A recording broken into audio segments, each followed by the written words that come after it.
ചിലാമ്പാടി എന്ന സ്കൂളിൽ 3ാം ക്ലാസ്സിൽ പഠിക്കുന്നു. ഞാൻ ഇന്ന് നിങ്ങളുടെ മുമ്പിൽ വന്നിരിക്കുന്നത് ഒരു കുട്ടിക്കഥ പറയാനാണ്. കഥയുടെ പേര് മാന്ത്രിക പാത്രം.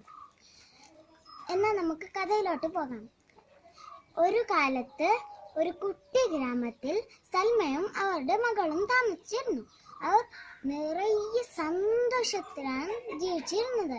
അവരുടെ കയ്യിൽ ഒരു മാന്ത്രിക പാത്രമുണ്ടായിരുന്നു. ഉച്ച സമയത്ത് അവർ മാന്ത്രിക പാത്രമേ ഭക്ഷണം തന്നാലും എന്ന് പറയുമ്പോൾ ആ മാന്ത്രിക പാത്രം നിറയെ ഭക്ഷണം വരും. എന്നിട്ട് നിർത്താൻ പറയുമ്പോൾ മാന്ത്രിക പാത്രമേ നിർത്തൂ എന്ന് പറയുമ്പോൾ അത് നിർത്തും. അങ്ങനെ ഒരു ദിവസം അവരുടെ അയൽക്കാരൻ എല്ലാം ഒളിഞ്ഞു കേൾക്കുന്നുണ്ടായിരുന്നു. അവർ ഒരു അസൂയക്കാരനായിരുന്നു. അങ്ങനെ അവർ ഇതെങ്ങനെയെങ്കിലും തട്ടിയെടുക്കണം എന്ന് മനസ്സിൽ വിചാരിച്ചു.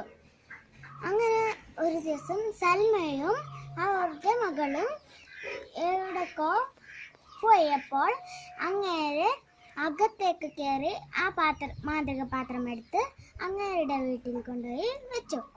എന്നിട്ട് മാന്ത്രിക പാത്രമേ ഭക്ഷണം തന്നാലും എന്ന് പറയുമ്പോൾ അത് നിറയെ ഭക്ഷണം തന്നു.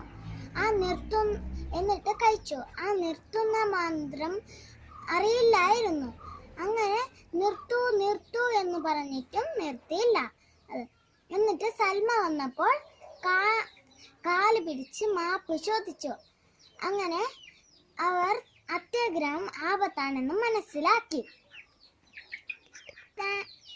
ഇഷ്ടപ്പെട്ടോ? ടാറ്റാ.